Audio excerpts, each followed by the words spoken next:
जरा जरा मुझे दबा करके तुझे क्या मिला।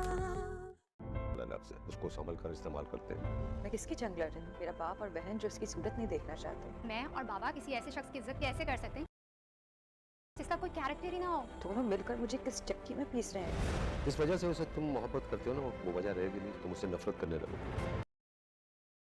मेरी मोहब्बत के रूल्स आप क्यों मुझे बता रहे हैं? मेरी बीवी है, मैं उससे जिस तरह चाहूँ जिस तरह ना चाहूँ, मेरी मर्जी है। वो खुश हैं दोनों अपने घर में। जो शख्स मेरी बेटी को हरासा करेगा मैं उससे नहीं मिलना चाहता। वो आपकी बेटी का शौहर है एहतिशाम साहब। ठीक है, तो फिर ना तो मैं यहाँ आऊंगी ना शहरी आएगा। अस्सलाम वालेकुम गाइस, उम्मीद है आप सब खैर और आफियत से होंगे। आज का जो रिव्यू है वो जैसे आपकी मर्ज़ी एपिसोड 23 के हवाले से है। जैसे कि मैंने आपको बताया था पहले रिव्यू में, इसकी पहली जो एपिसोड थी उस रिव्यू में मैंने आपको बताया था कि नताशा जो है वो पूरा एक गेम प्लान कर रही है और वो बेसिकली घर छोड़ना ही नहीं चाहती, एक सेल्फ मेड बंदे से शादी नहीं करना चाहती। इसलिए उसने रज़ा से किस तरह से पॉलिसी करके जो है वो एंगेजमेंट तोड़वाई और अब अपने ऑफिस के सबसे चंपू बंदे यानी कि मीरब को उसने पूरा फंसाया, उसकी बहन की शादी करवाई ऑफिस के ही कोलीग से। और उसके बाद जो है वो मीरब को फाइनली प्रपोज़ कर देती है कि मैं तुमसे शादी कर लेती हूँ। और ये कहाँ है लिखा कि मतलब लड़की ही रुखसत होकर लड़के के घर जाए, तुम भी तो आ सकते हो। और अपने भाई शायरी को कहती है कि मैं उसे शादी करके मतलब अपने तरीके से हैंडल करूँगी। यानी कि ये उसने बड़ी शातिर दिमाग वाली हरकत की है और वहाँ वो उसको शायरी को और अपने वालिद को नहीं छोड़ के जाना चाहती। और जब वो फैमिली प्रपोज़ल लेकर आती है तो उसके वालिद का बहुत ही अजीब सा रिएक्ट होता है। अलीज़े की फ़ैमिली मॉडर्न है, मतलब वो उनसे हैसियत में कम है, लेकिन मॉडर्न से मुराद मतलब अच्छी खासी हैसियत वाले लोग हैं, वेल एजुकेटेड लोग हैं। और जहाँ तक कि मीरब की फ़ैमिली का सवाल है, वो लोग इलिटरेट, मीरब ही उनके घर में ज़्यादा पढ़ा लिखा है या उसकी बहन ने बैचलर्स किया हुआ है, बट जो उसके रिलेटिव्स हैं वो इलिटरेट ही कहलाएंगे, मतलब इतने कोई हाई फाई लोग नहीं कहलाएंगे। जबकि अगर अलीज़े से वो कंपैरिजन कर रही है उसका कि मीरब जो है वो मिडिल क्लास, तो अलीज़े की फ़ैमिली बहुत ज़्यादा पढ़ी लिखी और सोसाइटी में एक नामवर फैमिली है। ऐसे ही कोई गिरे पड़े लोग नहीं हैं जिनमें नताशा घुस रही है।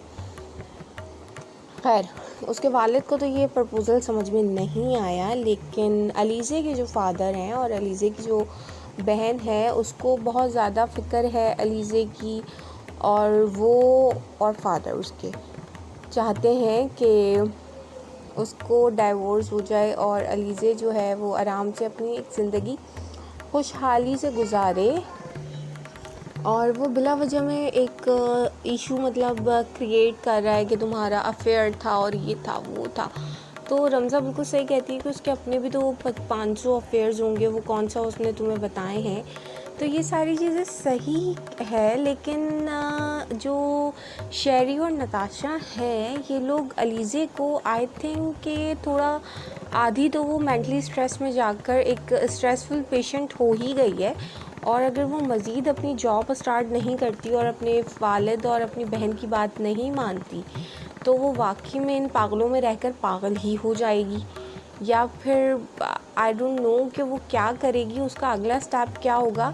लेकिन जिस तरह से उसको शेरी ने उसकी बहन और बाप के ख़िलाफ़ किया है कि वो ये कह देती है अपने फादर से कि आप और अगर आपको और रमज़ा को मेरा शेरी के साथ यहाँ आना नहीं पसंद तो ना शेरी आएगा ना मैं आऊँगी।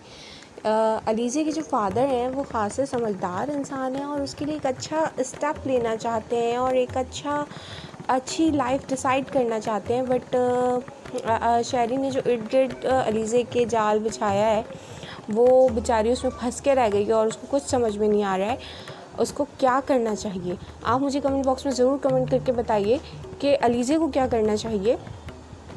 मुझे जो लगता है, मुझे तो यही लगता है कि अलीज़े को शेरी से अपनी जान छुड़ा लेनी चाहिए और अपनी एक अच्छी लाइफ एंजॉय करनी चाहिए और गुजारनी चाहिए। उसे कोई भी अच्छा बंदा मिल जाएगा। क्या आप लोग भी ऐसे ही सोचते हैं? मुझे कमेंट बॉक्स में ज़रूर कमेंट करके बताइएगा। वीडियो पसंद आए तो चैनल को लाइक और सब्सक्राइब ज़रूर कीजिएगा। टेक केयर, अल्लाह हाफिज़।